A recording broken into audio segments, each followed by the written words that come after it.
Hello and welcome to yet another edition of Expressions with the New Indian Express. We have the wonderful Dushyanth Sridhar with us today, Indic speaker, author, storyteller, a man who makes our epics come alive through his discourses. I'm really looking forward to listening to him. And we have Dr. S. Vaidhyasubramaniam, who's the Vice Chancellor of SASTRA deemed university, a very erudite man in his own esteem. But of course, today, I think we're both going to be playing the role of listeners and an enraptured audience as Dushyanth speaks. But over to you, Dr. Vaidya, because you know Dushyanth much better, I think, than I do. So please. Yeah, thank you very much, Kaveree, and namaste to Dushyanth. Wonderful to again see you all through this virtual medium for this session of expressions that's brought to you by the New Indian Express Group. I'm extremely happy to share the screen for a change because I've been sharing the stage with Mr. Dushyanth for quite a number of times, and today we are sharing the screen together. And I'm extremely happy to be a part of this conversation, which is titled Realization Pathway. So it's a wonderful topic that's getting us into the, taking us through a different pathway where we have realized that this COVID, which is for the last 2.5 months, turning things upside down, we have been wondering actually what to do in the future, how do we actually recollect what we did in the past and how we are handling the present. So it's a kind of a combination of feelings of individuals and institutions.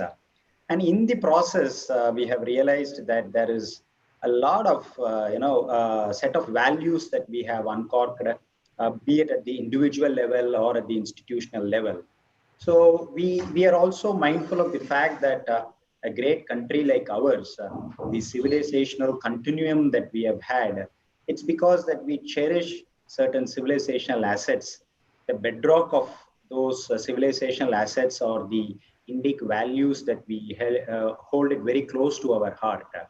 So I would just try to begin this session by requesting Dushyanth to give us by way of an opening remark for the next 10 to 15 minutes on shaping the contours of the discussion forward as to how these values have shaped the way in which individuals think and behave, the way in which institutions think and behave. And during this period, we also saw the Ramayana and Mahabharata in the TV. So I'm sure he will draw some examples from that as well. Besides other ancient wisdom through scriptures, how all of this have been able to realize, make us realize that fundamentally the underlying current that defines institutional and individual values have a very strong bondage with our Indic assets. So that will form the opening remarks of Dushyanth, after which maybe I will engage with him with 3 or 4 questions and then take a few audience questions before we wrap up. So the duration for this entire event is going to be for 90 minutes. And over to you, Mr. Dushyanth. Please leave the audience enlightened in a style that is uniquely and characteristically yours. Over to Mr. Dushyanth.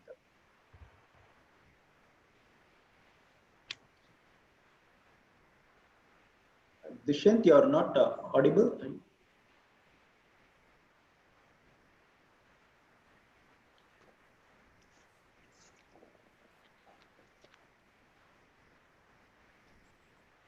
Am I audible now? Yeah. Yeah. My namaskarams to the both of you, Kaveree ji and Vaidya, and of course to the wonderful meeting that has been arranged for a very global audience. But now that even I am getting used to a very fixed audience in front of my screen, I wouldn't even let the both of you even scratch your nose. So I'm just going to keep looking at your faces. The word in Sanskrit for capturing or grasping or catching hold of something is grahanam. In Hindi also, we use the word grahan. And now is the period today, this day, we are caught between two grahanams. We were just done with a lunar eclipse recently. And on the 21st of June, we will be coming across a solar eclipse. So we are caught between two grahanams. Right. So one is a Chandra Grahanam, one is a Surya Grahanam. And we are blessed with the sun's rays and the moon's nectarine rays every day. So as Vaidya wanted me to put forth some realization or probably some points that have dawned my way. One, as a person who has been a fan, a follower, and to some extent a critique as well of the Indic civilization that we have bequeathed or we have inherited, I have wondered at the process of we visiting a temple. So right from my childhood days, be it in the days of Chennai, Bangalore, or even Bombay, where I worked for some time, whenever I would visit a temple that follows a certain agama science, we would be offered the holy water. It's called the tirtham. So I used to wonder, the priest used to offer the water thrice. He used to offer it once, the second time, and the third time. And he knew based on the metro's water availability, will the proportion of the water given to me also vary? And that I've spent quite a considerable time in Chennai. I would know that they will even go to very, very abysmally, very low levels. Nevertheless, it used to be given thrice. And as a person who was inquisitive about knowing answers to these steps, I would ask why. And the preceptor, my acharya who taught me the science of Vedanta, used to say, each time he gives you, it is to draw or take away the evil effects of three kinds of worries that an individual is bound to face. One is called Adhyatmika, second is called Adi Daivika, third is Adi Bhautika. It has been said in our scriptures that there is agony to an individual, be it to Kaveree, be it to Vaidya, to anybody in the audience, or be it to me, based on what my body and my mind has to offer. So if my mind is clear, I'm fine. Else I will have problems because of it. There are some miseries caused by those creatures that are around me. For example, if you ask people who live in the villages of Kerala or in the borders of Tamil Nadu, they'll say every day our fields are trampled by elephants and then they are destroyed by wild boars. So you will have problems caused by creatures. And the third comes when there is a natural disaster. I'm sure India has been a very, very strong survivor to many, many disasters like the tsunami, the earthquake, and so on. Now, to drive away the effects of all this is what you call it as three times you offer water: Adhyatmika, Adi Daivika, and Adi Bhautika. So I was wondering where Corona fits in, because it is not exactly caused by a tangible feature. We can't see it through our naked eyes. At the same time, it is something like a big disaster to the world. So, and the depression that it causes in us, it fits into every category. So it's Adhyatmika, Adi Devika, and Adi Bhautika. That way, Corona is very, very unique, a maverick in its own way. Probably an early second is because it fits into every category. So if you ask about the realization that it has given us, or probably to me, or to the society on the whole, 2-3 levels that we can discuss. One, as an individual. Second, as an institution. Earlier, till about the pre-corona period, we have seen that individuals were empowering an institution. So the parents and the students got together to empower the institution called the school or the college. And the employees of an organization came together and empowered the institution called the IT consulting firm or a boutique consulting firm or an investment banking firm. Now we see the other way happening, which is the institution is empowering the individuals. So as a son to a teacher, my mother is a teacher, I can tell you that now she largely may depend on the students attending the online classes, they taking the onus to sit for the entire period of 1 hour, the parents also equally contributing to ensure that the child sits for that 1 hour. So the triangle, which is the student, parent, and the teacher relationship has kind of now leveled. And if I have to talk about the work from home concept, because I was with the corporate career after I graduated from Pilani for about 6.5 years. So work from home then was okay, but still my managers and my supervisors would say, see, once in a week is okay. See, you'll have to show your face. You'll have to make yourself visible in the office. See, then only your appraisal will be guaranteed and you'll get the right quantum of bonus, and sure, you'll get a promotion. So the presence in the office, more than the work, it was to ensure that the other person trusts me. But today we are not forced, but we have to empower ourselves to trust the other individual, that he will sit at home and he will work with full dedication. And probably the best example that Vaidya wanted some anecdotes or some illustrations from our scriptures. When Bhagavad Gita begins on the first day of the Mahabharata Yuddham that happened for a series of 18 days. On the first day, Dhritarashtra, the king who was the sovereign king who was ruling Hastinapura, he asked his driver, a charioteer, come advisor.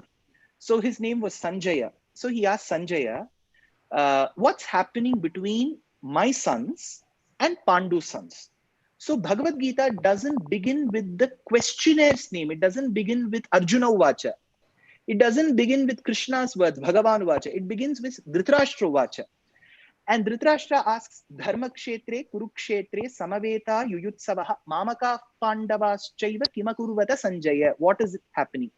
And Sanjaya narrates what he sees from a distance. And it concludes with the concluding remarks of Sanjaya, who says, Yatra Yogeshwara Krishnaha, Yatra Partho Dhanurdharaha, Tatra Shri Vijayo Bhutir, Dhruvanitir Matir Mama. So the point is, Dhritarashtra, who was very, very anxious about the survival of his sons, about the property and the wealth that they should be inheriting, was not present on the battlefield. He was not in the office. Let's assume battlefield is the office. He was not in the office then. He was not in that space then. But he had to trust the means of the knowledge getting dispensed, which is the technology, which is Sanjaya. So he completely relied on what Sanjaya said. And today, even today, our product called Bhagavad Gita is a concept of work from home. Had Dhritarashtra not asked and Sanjaya not answered, trust me, we would have never known what those 700 verses of Bhagavad Gita were, because it was a very private conversation that happened between Krishna and Arjuna. And nobody was even 10 yojanas or 10 feet close. So Bhishma, in fact, was telling Duryodhana that Duryodhana, don't keep troubling me with questions, because I'm just waiting for that piecemeal of the wind that can carry at least one word of what they are speaking, but I'm not able to hear. So that conversation was so private and confidential. Had it not been the technology then called Sanjaya, I'm not trying to put words like Wi-Fi and all that with Sanjaya, but Sanjaya was a means of dispensing knowledge from one corner to the other. So today, this COVID has made us realize that trusting individuals is going to empower institutions. So individuals don't have to come together and empower an institution. If the institution trusts the individual, that is the first step. Now coming to, I did quote about students' education online, be it schools, middle schools or high schools, where parents also equally contribute, because parents are initially anxious because they have to take the effort to make them sit, listen, and probably they have even started evaluating teachers, because the parents get to know how good the teacher is. And they can always decrease or increase the quantum of the fees payment based on that. So it works on the Boyle's law concept. Nevertheless, here, I do remember one example from Ramayana. Now that I've quoted Mahabharata, I'll just take up Ramayana, because the four sons, Girvanair, Arthyamano, Dashamukanidaram, Kosalesh Vrisheshange, Putriya Mishtimishtva, Dadushi, Dasharatakshma Bhrite, Payasagriam, Tad Bhuktva, Tad Purandhrishvapi, Trishu Samam, Jatagarbha Sujato, Ramastvam, Lakshmanena, Swayamata Bharatenapi, Shatrughna Namna. These four sons of Dasharatha, be it Rama, Bharata, Lakshmana, and Shatrughna, one thing that was very common was they never changed their school. So their tutelage was absolutely dedicated and assigned to one person called Vasishtha. So in those days, it was called a pathantaram. Patha means lesson. So when you learn music or dance, it's always better to stick to one school of learning, because the moment you start learning from 3-4 people, probably your music may get skewed. So be it Rama and his other brothers who enjoyed a wonderful fraternity, they all learned their tutelage was under Vasishtha. Now, when a new system called Vishwamitra came in, he wanted Rama to be lent for 6 nights so that he could be the protector of his sacrifice. So he comes and asks, Swaputram Rajashardula Ramam Satyaparakramam Kakapaksha Dharam Veeram Jeshtham Me Datumarhasi. O king, give me the darkest of your sons. Probably if this were the statement uttered in the US or Minneapolis these days, probably it will even add more fuel to Floyd. But as a country and a civilization, we have believed that black is beautiful. So most images in the south of India, the deities are black, so much so that the devotees actually frown when they see the marble images. So we are so used to the color black that racism has never been our cup of tea. So the point here is, so he asks, give me the darkest of your sons. He says, Kakapaksha Dharam Veeram.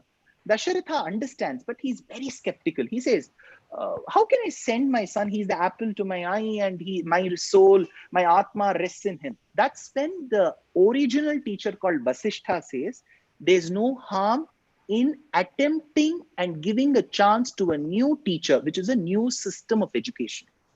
So today, if online teaching has been recommended as one of the modes to dispense knowledge, parents as well as institutions should not feel very nervous and should not feel wary about how this system is going to work, because everything is a trial.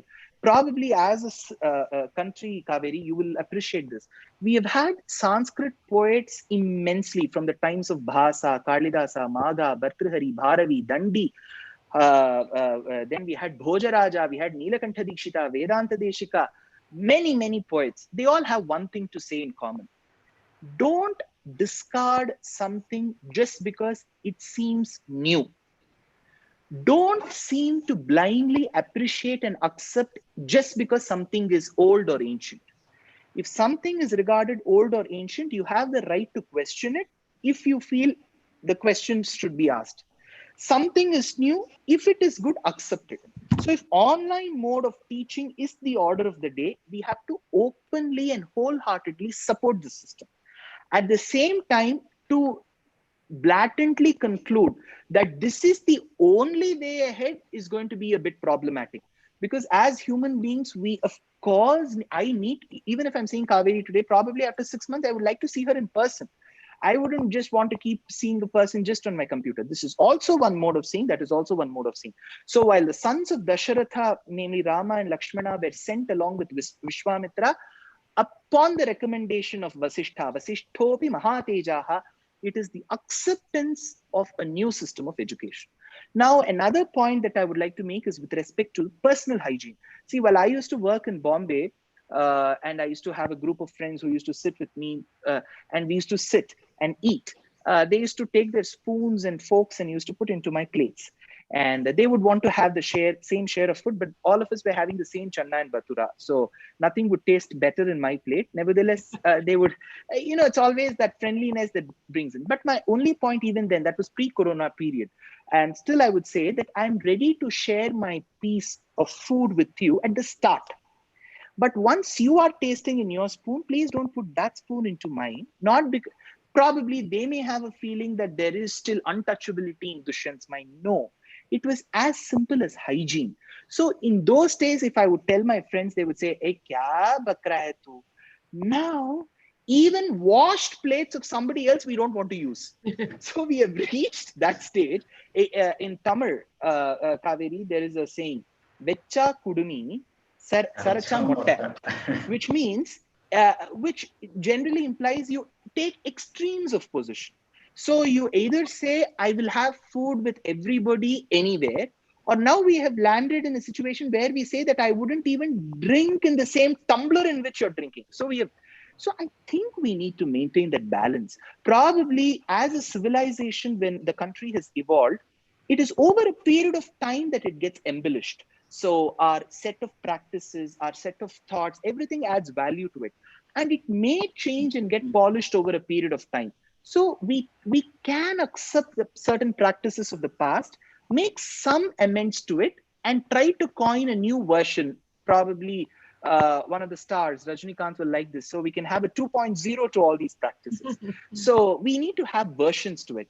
And one thing that I would want to conclude, because I think we'll have a discussion after this, one thing that I would like to conclude is, how do we care about nature? So when we are zoology and botany students, we often refer to them as flora and fauna. So there is a plant kingdom, there is an animal kingdom. So I'm including everything that's reptiles also under animal kingdom. I'm not getting into the phylum, Coelenterata, Annelida, Arthropoda and all that. It just says flora and fauna.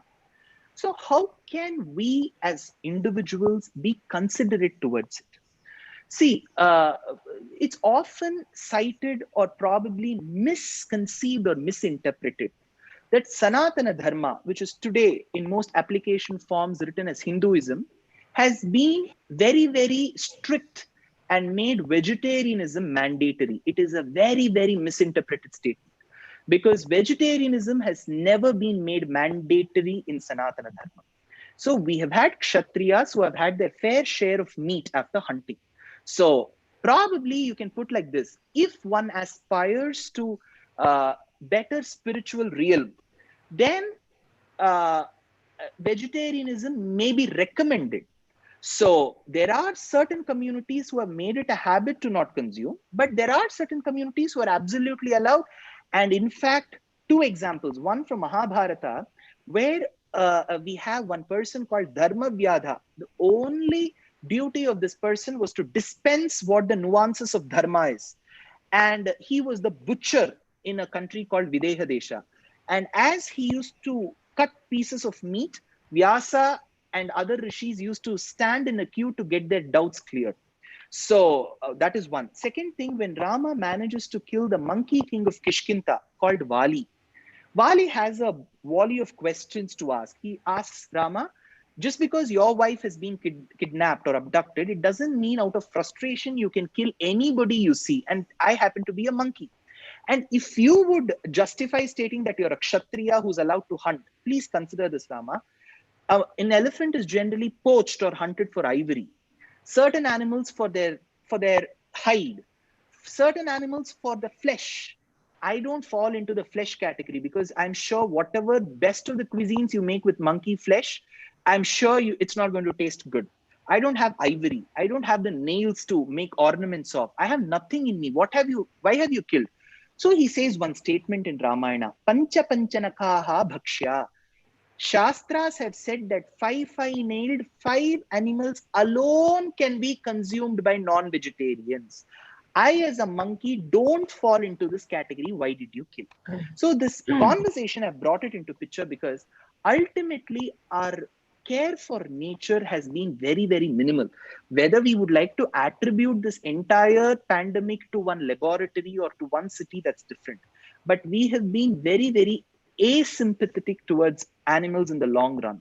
So we, as human beings, we should know how to strike a balance between our consumption and humane behavior. Anything and everything in nature doesn't belong to us. If that was the case, we shouldn't be crying over the death of individuals and humans today, because we have never bothered about the death of so many other things. So this corona period should make us realize how can we better our practices in society. So probably in a nutshell, yes, this period has been a wonderful sabbatical for us to sit, think, to some extent realize, and in the future, realization alone may not help, to act upon. So this is the way probably I can conclude my opening remarks. I know it was like a rigmarole, but still, it is. Dr. Vaidya, if you don't mind, I'd like to ask a couple of questions, and Please go ahead. Just a couple of things that struck me, Dushyant ji, from what you were saying. One was that why do you consider this period a sabbatical? Should it not be actually the model for the way forward? As you said, why can this period not be 2.0? rather than a sabbatical before we get into 2.0. After all, what is it that we have not done that it cannot be held to example?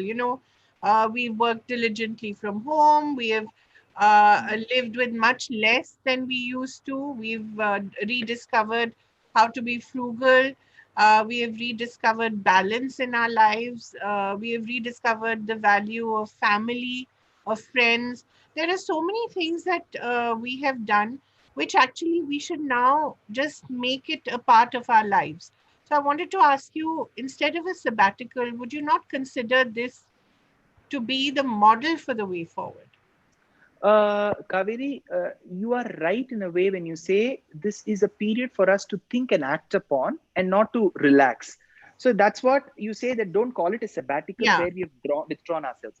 See, initially when it started on the March 24th till about the April end, it was like a sabbatical because we didn't know that there's going to be an enormity. We still thought that the numbers are going to reduce and we are going to flatten. But when we know that countries are suffering, even advanced economies are yeah, suffering, now we have realized. So it's been the journey from the lockdown of March 24th till now, and how many other days it's going to extend. It's like this. So initially, it was like a sabbatical in our minds, and then we started creating models for ourselves. And probably this discussion itself is a beautiful resultant of that model thinking. yeah. So if it was a sabbatical, you're not going to call me and I'm not going to speak. But the initial days were like that. So it began like a sabbatical. And now I'm sure more than the corona curve peaking, I think our model of thinking should peak Yes, during this yes, period. yeah. So you're right that way. Yeah, and the second point that struck me, whenever we talk of India, especially, we tend to veer from one extreme to the other, in all our behaviors, in our ideologies, and the yoga way of life is all about balance of mind, body, spirit. Why do we have to be taught this again and again when it is so intrinsic to our lives? Why have we not, why do we discover it when we're, say, 50 years old or 60 years old? Why is it not part of our value system from the get-go, part of our education system? Why is it that yoga is still seen as something that is a physical exercise, which of course it is, but there is so much more? And why does it not become this balance, which is so important, which we are now discovering? Why is it not a part of our lives? Two quick examples, Kaveri. One, as a student in my school days, after coming home, if my grandparents would tell me this is the way of adding two numbers, this is the Right, way of subtracting a number from the other, I would say, no, no, my teacher has taught me in a certain way. right, So, as a student, at least in the early days of primary school, the teacher becomes the authority of dispensing knowledge. Even if my grandparents were postdoctorates, and if my teacher was still an undergrad, my teacher is the source. Second, I have heard my grandparents say, see, in my childhood days, I never had the opportunity, or I didn't make use of the opportunity of learning these scriptures and this way of our quintessential knowledge. I am giving this to you at a young age. They used to tell me, I'm giving this to you at a young age so that at this age where you can grasp things easily, you can do it. Now, what's happening to us is probably at the age of 40, 50, and 60, people through lectures, demonstrations, seminars, webinars have started realizing yeah, the essence of our heritage knowledge. But then to grasp, they either don't have their memory cells at the peak, yeah, one, or second, they have too many other things to engage them, their family, their livelihood, and right, so on. And when it's student days, probably our school system, honestly, this is my opinion, I'm not blaming the school system, it is not wholesome in nature. See, as much as I would like to learn about the value of pi, which is 22 by 7, what could have come from the Greek and the Western mathematicians, I would also like to understand the shloka which says Chaturadika Shatam Ashtagunam Dva Ayushascha, which is 62,832 divided by 20,000, which gives you 3.1416, is what Aryabhatta tells in the 6th century. right, So, as a student, probably I should get the best of both worlds. I yeah, should be made to realize that the Western world has contributed as much as our Indian scholars. So if I'm going to learn the infinite series of integral calculus, I should also learn the Madhava Madhava series of the Sangamagrama School of Mathematics of Kerala.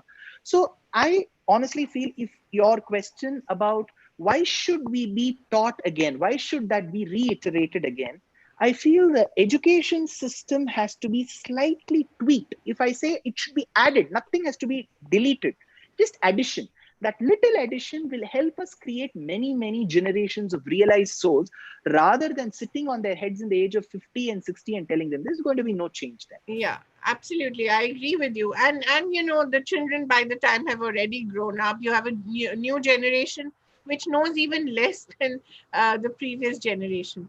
True. Over to you, Dr. Vaidya. Yeah, I just want to pick from where you left. Not that I know I would be doing it better than what Dushyanth said on the question of why for the individual when it should have been done at the early stages. See, the concept of value itself, I recall Swami Dayanand Saraswati's definition of value itself. A value is a value if the value of the value is valuable to oneself. So it becomes the individual who has to cherish and acknowledge the importance of what you say is valuable, and it has to be perceived with the same value by another individual. But the unfortunate part is it is within the same individual that the good and the bad resides. So the amount of good or the amount of bad decides whether one is valuable or not valuable. And that's how another Acharya explained how in these four yugas, if you begin with the first yuga, the Krita yuga, where the good and the evil were in two different worlds together, Devas and Asuras. And then following the Krita yuga, after Krita yuga, the Dwapara yuga, there were also conflicts between the good and the bad, but each of them were distinguished. If you take, for example, in Ramayana, which was in the second yuga, the good was in Bharat, the evil was in Lanka. And then in the Mahabharata, it was in the same country, but between two families, the good in the family of Pandavas, while the bad in the family of the Kauravas. But in the Kali Yuga alone, you see it is in the same individual, and hence human behavior is evolutionary, and there should be constant learning and understanding. And that's precisely why, you know, our behavior is an evolutionary process, and we keep learning things as we go by. Now, it's a good way to start this discussion. And Dushyanth has really touched two important concepts. He defined the new teacher in Vishwamitra, and then the new mechanism of transmitting information when he's picked up Sanjaya. So you have defined a new teacher, a new way to transmit the information. Now, as an education administrator myself, I am concerned about how a new student has to be. You have a new teacher, you have a new way to transmit information. And the new student is belonging to Gen Y. Now, this Gen Y, I always say, they're called Gen Y not because it is Y, because they keep asking the question always, why? So whatever we ask them to do, they keep asking us, why should we do it? So the more and more rules you have in place, the more and more you would like to break it. And this Corona is a very big learning experience for us in terms of how self-discipline is very essential. Now, as an advice to me, because I also teach students, now how do we ensure that this generation of students, which is going to be the new student in a new environment, understand this basic virtue of self-discipline? Those days you had, vritas and penance, and people inculcated certain virtues through all of those instruments. But now, you cannot afford to do penance. So what are the modern mechanisms by which this new student is also ethically conscious? When we do an online assessment, students are outsmarting. They know how to beat the system also. So the value in a new student, how can we make sure that we are able to transmit that without any transmission loss? Vaidya, I heard your question. I would like to answer it in two parts. One, your question was about how is the entire game of self-discipline going to permeate into every individual. In your case, as a person who runs a very, very esteemed university, you will want your students to inculcate self-discipline. Ramayana has a two-step process. One, Hanuman as a character. See, we have to realize, of course, we have so much of adoration and love for Hanuman that anything that's powerful, anything that's magnificent is Hanuman in temples these days. But let's look at Hanuman as a person who is a self-made individual. He outshined his father and mother. So he was the only monkey in his generation to have done a PhD in grammar. So he's called a Navavyakarana Pandita. So he knew 9 forms of grammar. So he is a self-made individual. One thing about Hanuman is he had so much of power, prowess, and knowledge that there is one anecdote which says that he was cursed not to know his very own power until and unless somebody reminds him of that. So when somebody else reminds me of what my prowess or my talent is, we in management parlance call it motivation. So Hanuman, to fly to Lanka, so we can call it fly, or we can even, to use the right technical term, we can call that levitating. So he levitated like a bird. So he made his body so light and hollow that he could jump over from one place to the other. So Hanuman, before he even took off from India, from a place called Mahendragiri, which is Tirukkurungudi near Tirunelveli in the south of India, he was not aware that he had the ability to go to Lanka until he had another person called Jambavan who told him that you have the ability to fly.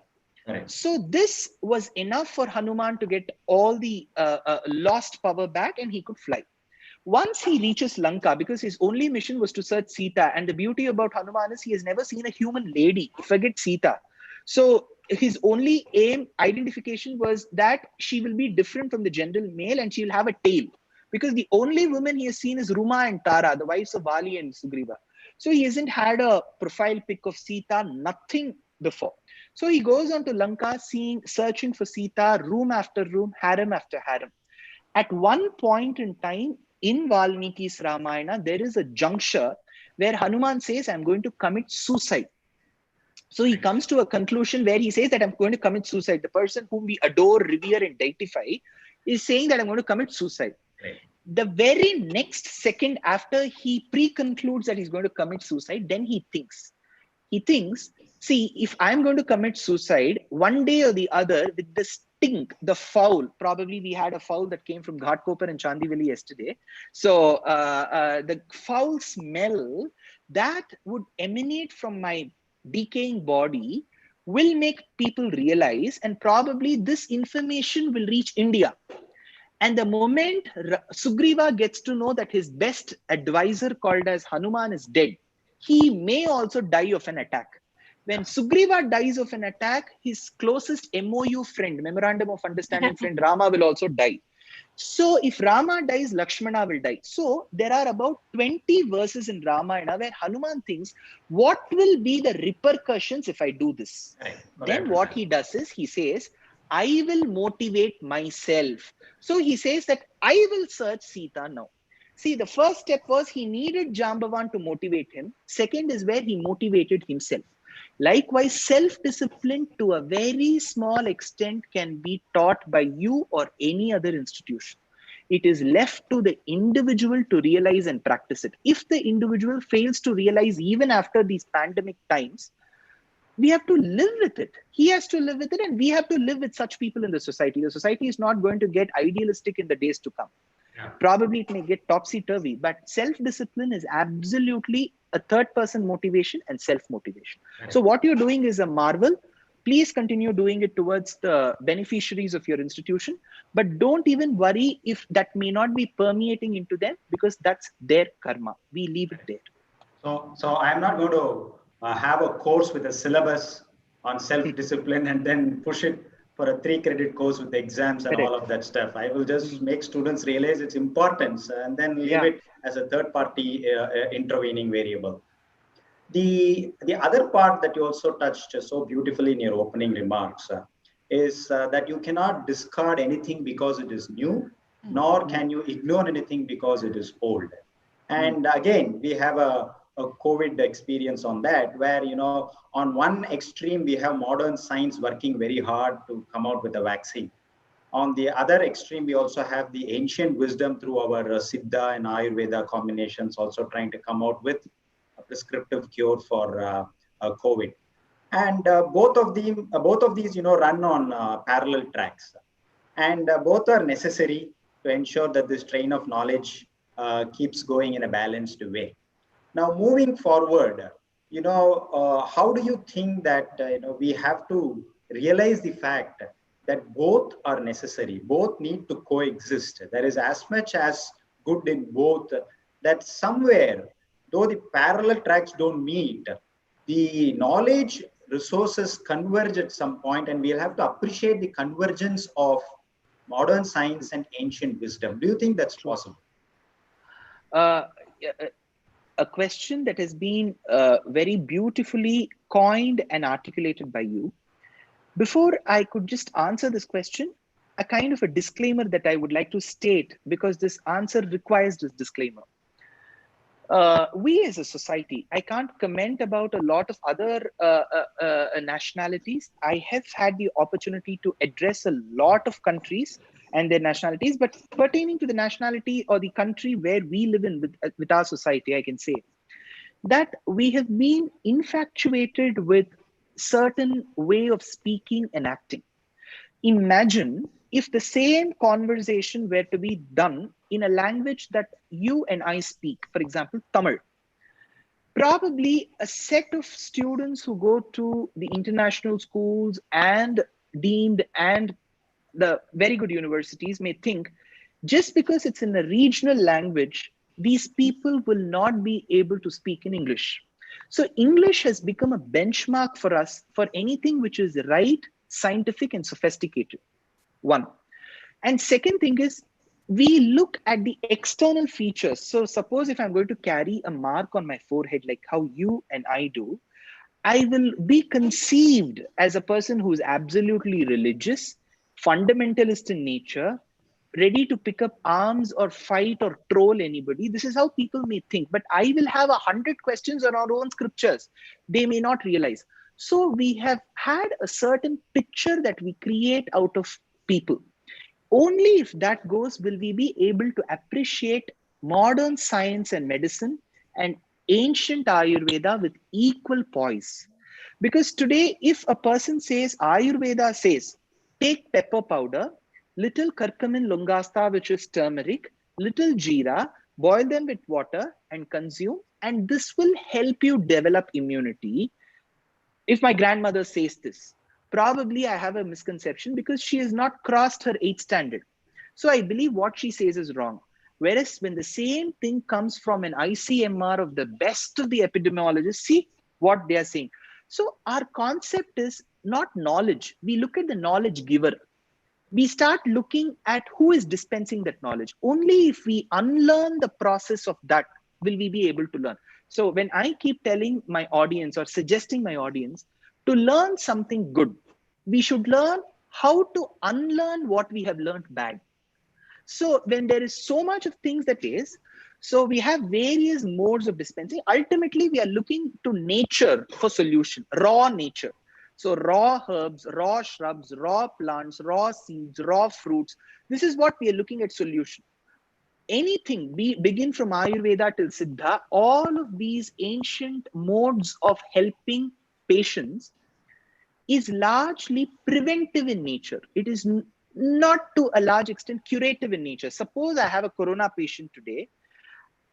By giving him this concoction may not help him immediately, but it is preventive in nature. It may help, but largely preventive in nature. Modern science, leave alone the vaccines. Otherwise, if you look at modern science or modern medicine, it is more curative in nature. So they work on different fields, but we can touch both fields. As a person, till the corona arrives, I can still trust what Ayurveda says, still continue using black pepper. I can continue using jeera. I can continue using turmeric. I can let them boil, have it with honey. Nothing wrong. So that's preventive. Suppose I get corona, I can still go to my doctor and get one of, probably, if it's a, if it is recommended to take hydroxychloroquine, or if it's Telmisar, or whatever is the drug, the generic or the specific drug, I can take. So I should learn how to appreciate, because one comes from a different level of playing field called preventive. The other comes from curative.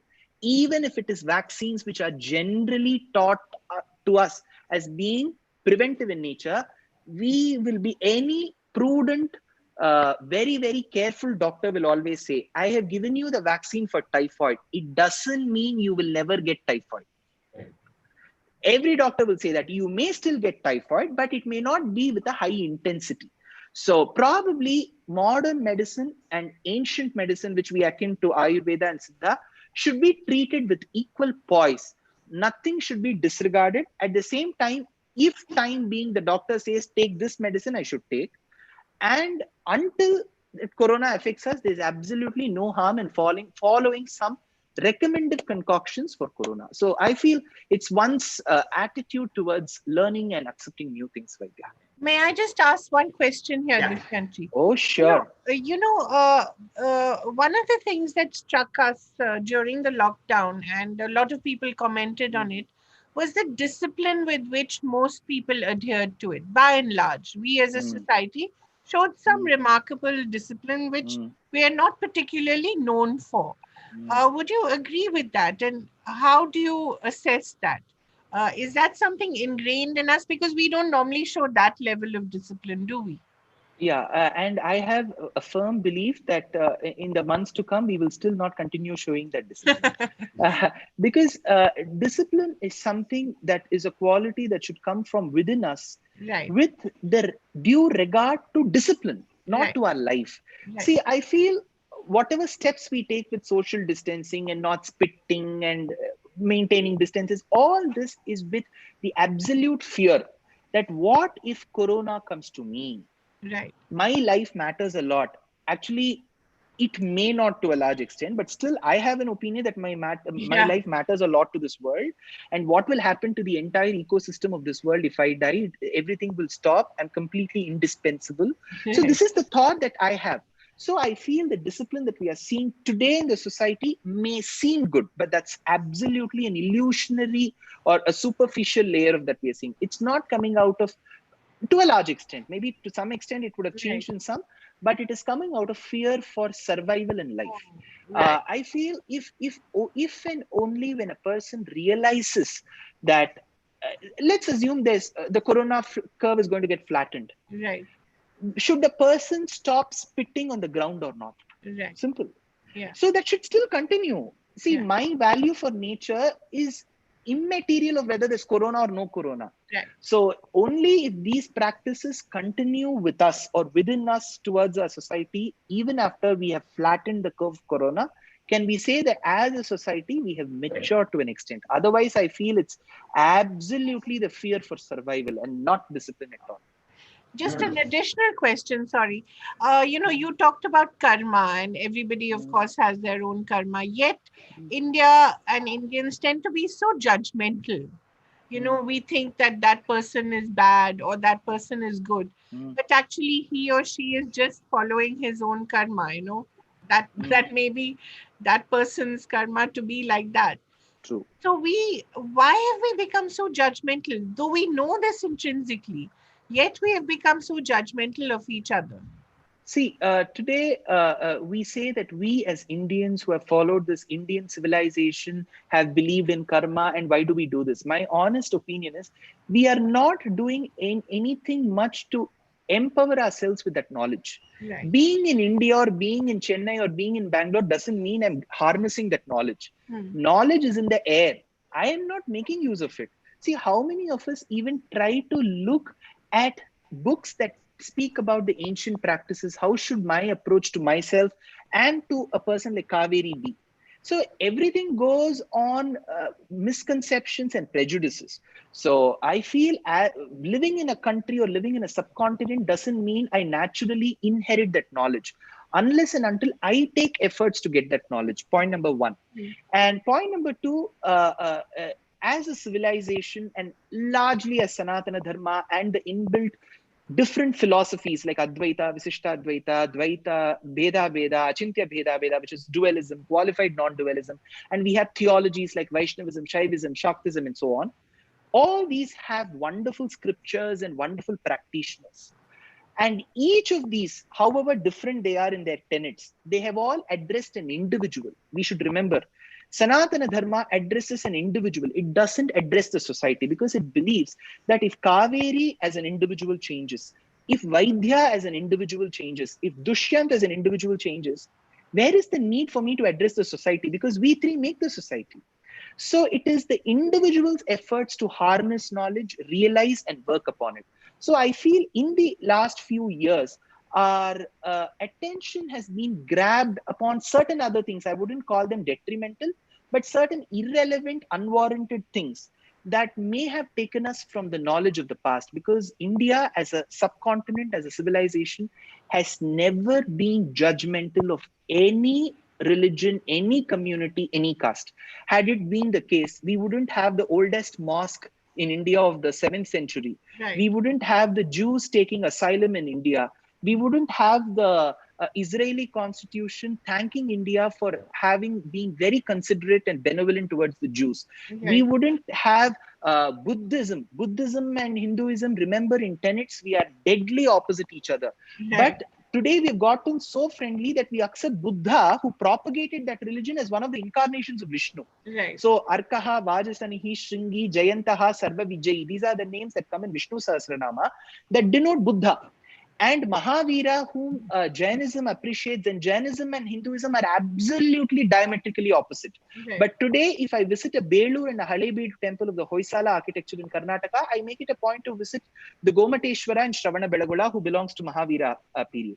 So, as a subcontinent, we probably, I can put it this way, there is no other step that we can take to get more inclusive than this. Probably, we as practitioners of Sanatana Dharma should continue realizing that we belong to a very inclusive civilization. At the same time, all other religions should also realize that Hinduism has been very inclusive, and we should also be equally reciprocative and appreciative of Hinduism. See, there has always been a question that people have asked me in interviews. Do you feel we should show tolerance? I say we should not show tolerance. We should show mutual respect. Right. Why should I tolerate? See, I don't have to tolerate Kaveree. I respect Kaveree. Right. See, it's mutual respect. This tolerance word should be squeezed and scrapped. We don't need tolerance. We need mutual respect. Every individual should respect each other. Right. Wonderfully put. Yeah. Dr. Vaidya? So nicely put.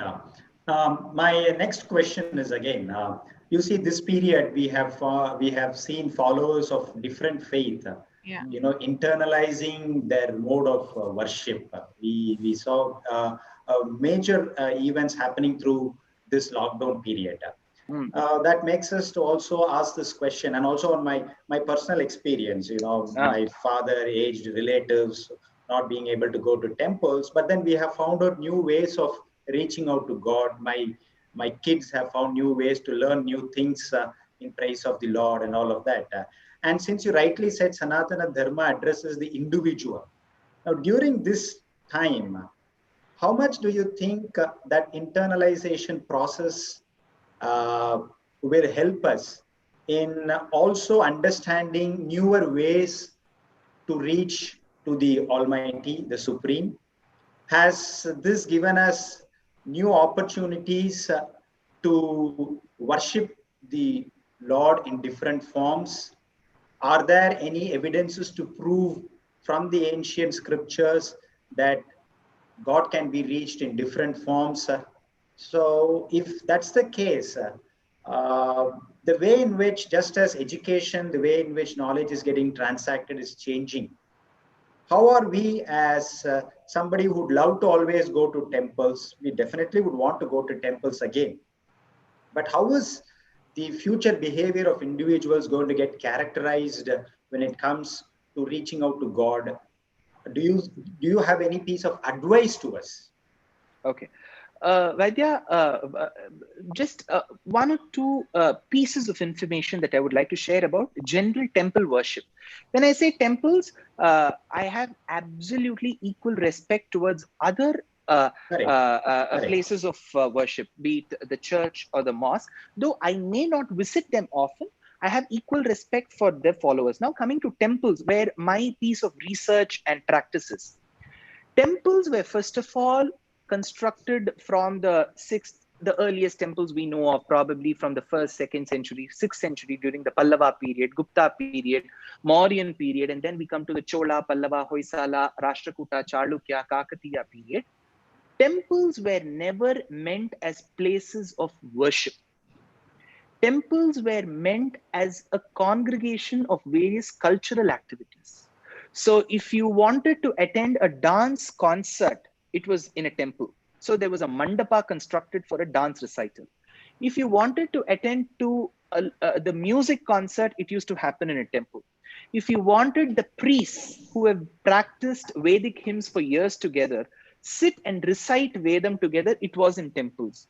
So if you wanted food to be offered to God, it used to be made in the temple kitchens, used to be offered to God and then shared among devotees. So temple was a place of bustling activities. That is why most or probably all our temples that we know that have survived till date were constructed of stone in some form or the other. It could be hard rock, soft stone, soapstone, and so on. But kings and commoners never constructed their houses in stone. You have the temple of Brihadeeswarar temple in Tanjavur, a UNESCO monument to which Shastra has the proud association of that beautiful ancient city. Brihadeeswarar temple, which has survived over 1,000 years, is made of hard granite. But where is the king's palace? We don't know. Rajaraja Chola's palace, we don't know. Where is Rajendra Chola's palace? We don't know. Because the king and the commoners always constructed houses out of perishable materials like brick, timber, and so on. But they wanted the places of artful congregation like temples to survive for generations.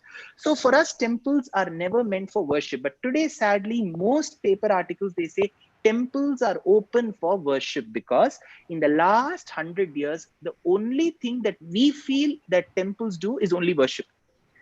See, I remember a quote from one of the commentaries to Thiruvaimozhi.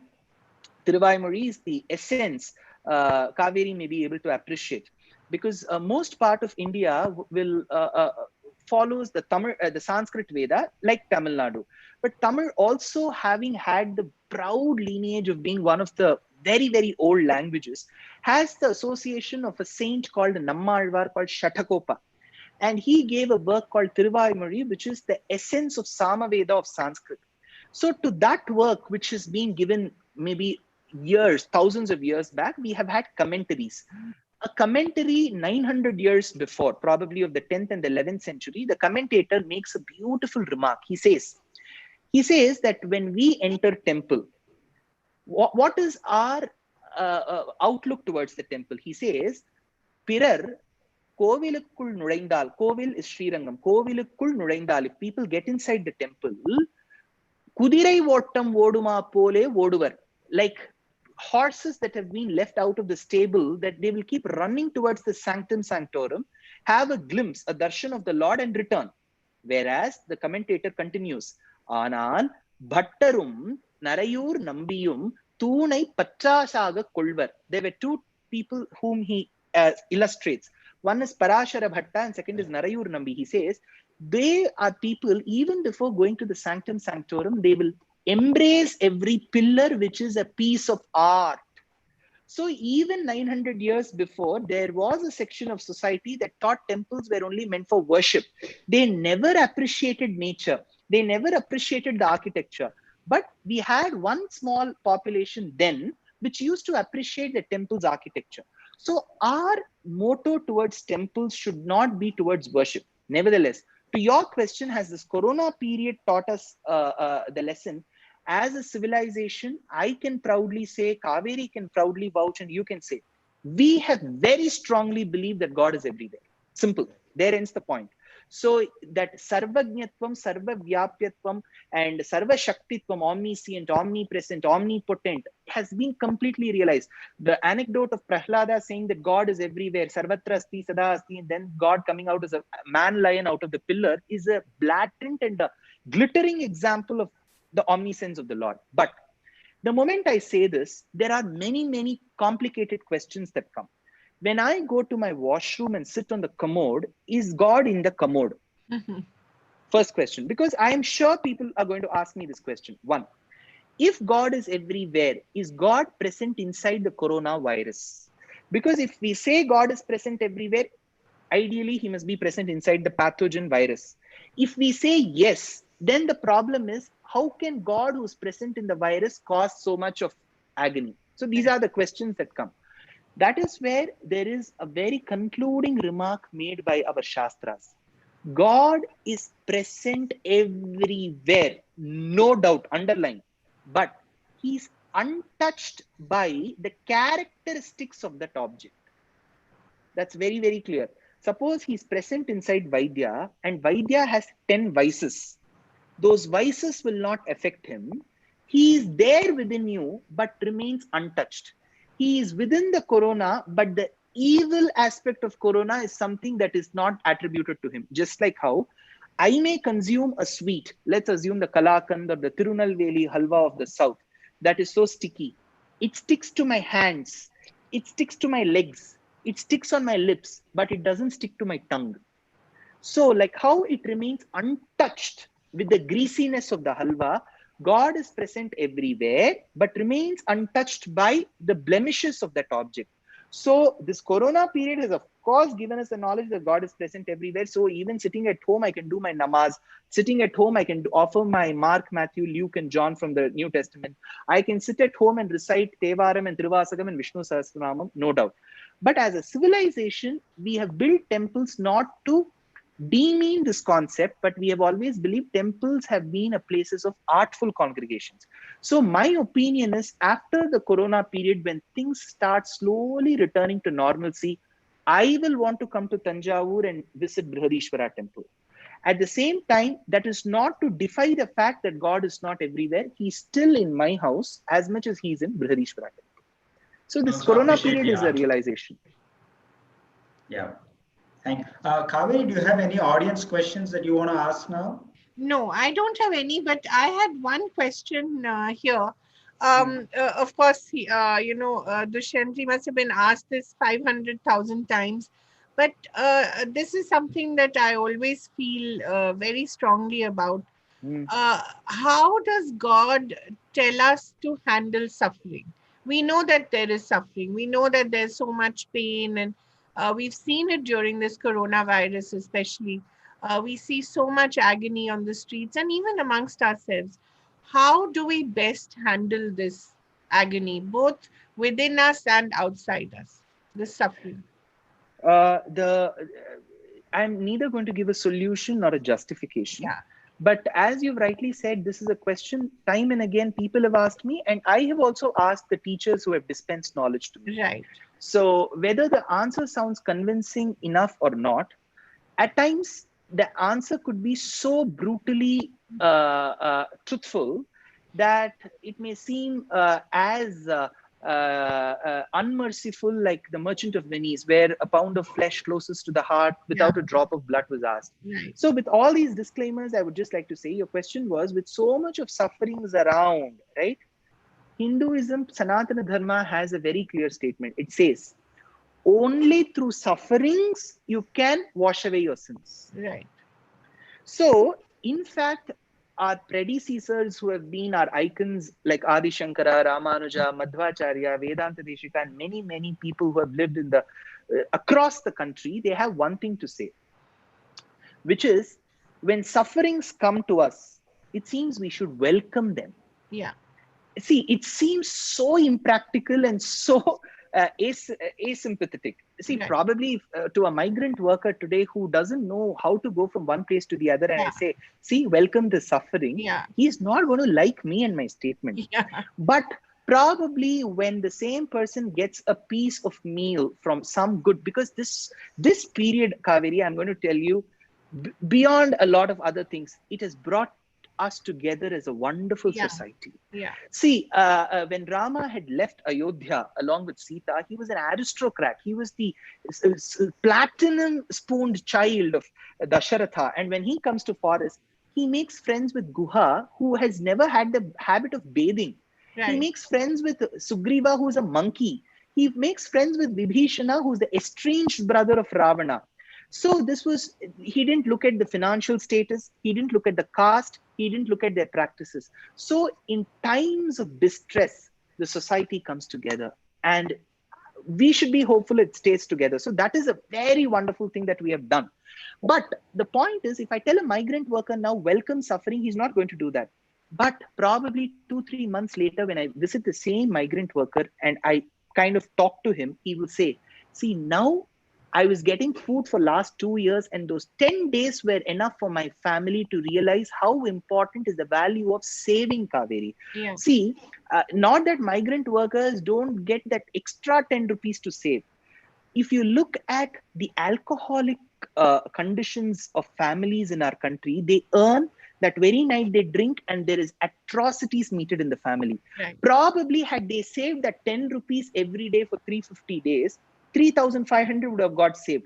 Yeah. This will surely dawn in a lot of people's mind. Right. So suffering is absolutely an opportunity to realize. There's a great poetic statement which says, the sweetest of the poems come from the saddest of the thoughts. Yeah. Ramayana wouldn't have been this sweet had Rama and Sita not been separated. Yeah. So this season of sufferings, I'm not talking only about the migrant workers. Even the middle class families are affected. Even the aristocrats are affected. Why should we talk only about one section? Everybody is affected. And it has a lesson for every strata, trust me. So this is a learning process. So if your question was, why should God make us suffer? It is not God making us suffer. It is our actions which are the cause. My question was not why does God make us suffer. I understand that. My question was, how do we handle it? Okay. Handling at the time being is to get our piece of meal. If I'm going to talk about the migrant workers, if I'm going to give them that meal for that day, that's going to help them. Yeah. And over a period of time, if they find employment opportunities, that is going to come. But beyond this, as a society, I feel probably a motivation speaker like me, there are many, many, many wonderful speakers and great speakers. We should all get together and probably find some 2 or 3 minutes of talks, capsule talks, which reaches even the migrant workers to make them feel good. See, today, if my talks have to reach, it reaches a Vaidhya. It reaches Vaidhya's family. It reaches Kaveree's family. They are important to me. But if my talks and my wordings in such a way that it makes it simple for a migrant worker to understand, why should they be deprived of such motivation ways? They are never exposed to motivation. All that they have to look for is, today I get my meal, tomorrow I have to work. Motivating them and giving them a lot of positive values, I think a lot of we, the spiritual speakers, should come out and create some content for them to make them feel good. That feel good factor, if it gets into the lower strata of the society, probably as a society, we'll get, like how Bhutan says, we don't calculate GDP, we go on the happiness quotient. Yeah. Probably that's the way ahead. We should realize how happy we are. Yeah. Vaidya? Yeah, I think Dushyanth has actually led us to the last part. Now, if that has to happen, the feel-good factor has to happen. I want to relate that with the Atmanirbhar Bharat. Yeah. So many of us, it is like a sankalpa for self-reliance. And I have heard you on many occasions in the past, and I want to hear you again on the significance of sankalpa as a concept, relating time and space. And I would request you to use this opportunity to engage in a samashti sankalpa, because we are now in the interest of well-being for all of us, all of humanity and nature. Can you please engage in a samashti sankalpa for a global well-being through realizing India's self-reliance, the power of Indian self-reliance? So that's the last part that I place before you. Sorry, I'd just like to intervene here. Dushyanth Vaidyaji, as you know that I will be leaving at 6:15. So please don't think that I'm being very rude, Dushyanth. I've really enjoyed this conversation. Absolutely. My pleasure, Kaveree. And I think the answer to this question is going to be very succinct and clear in that time period given, because I did want to use at all. I did want to use this opportunity to thank you so much. I think it was a most wonderful, wonderful exposition of so many different ideas which you put forward so well. Thanks to you and Vaidya for that. Yeah. Very quickly, Atmanirbhar Bharat. Of course, Sri Narendra Modi ji has made this a sankalpam, which means to say collective willpower that we all think about, self-reliant country. There are a variety of things that people are talking about to boycott a certain country, to boycott the goods of certain country. That's different, and that's going to be to some extent on a political level. But when I'm talking about as an Indic speaker and a traveler, when I go to Switzerland, of course, Switzerland is known for its beautiful contours and those beautiful ranges. Even people living in Switzerland, they say, see, we as a country, when we are tourism dependent, we are not dependent on the inland population, because the population of Switzerland is so little that even if they visit twice or thrice, they will not get those revenues. So it's the revenues of the other Europeans, the Asians, the Americans who visit Switzerland that's going to add revenue to the Switzerland economy or the tourism industry.